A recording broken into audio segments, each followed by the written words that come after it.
అందరికీ నమస్కారం.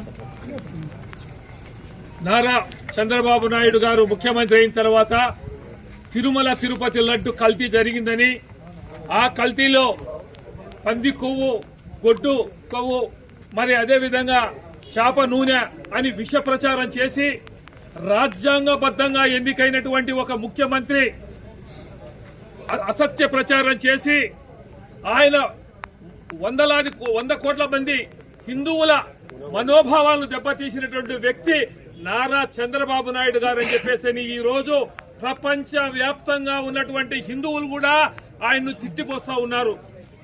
తన ఎల్లో మీడియాలో ఎల్లో పత్రికల్లో అసత్యపు ప్రచారాలు చేసి తిరుపతి వెంకన్న స్వామికి ఆయన ద్రోహం చేశాడు.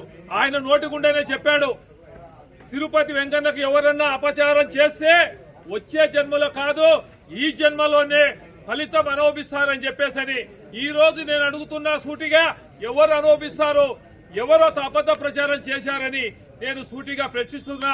ఆ దేవుడు ఖచ్చితంగా మీకు శిక్ష వేస్తాడు.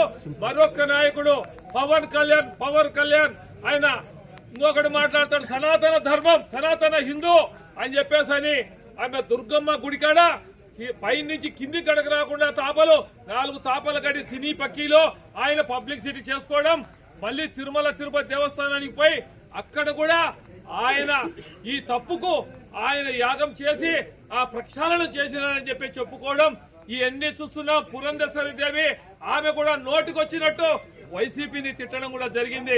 ఈ రోజు మేము ఛాలెంజ్ చేస్తున్నాం, ఎక్కడ ఏమి జరగలేదు. రాబోయే రోజుల్లో మీ అందరిపైన కూడా కేసులు బుక్ అవుతాయి. వచ్చే ప్రభుత్వంలో మీరు దోషులుగా ఖచ్చితంగా ఉంటారని చెప్పేసి కూడా తెలియజేస్తూ మాజీ ప్రభుత్వ సలహాదారు నాగార్జున రెడ్డిగా తెలియజేస్తూ సెలవు తీసుకుంటున్నా. నమస్తే.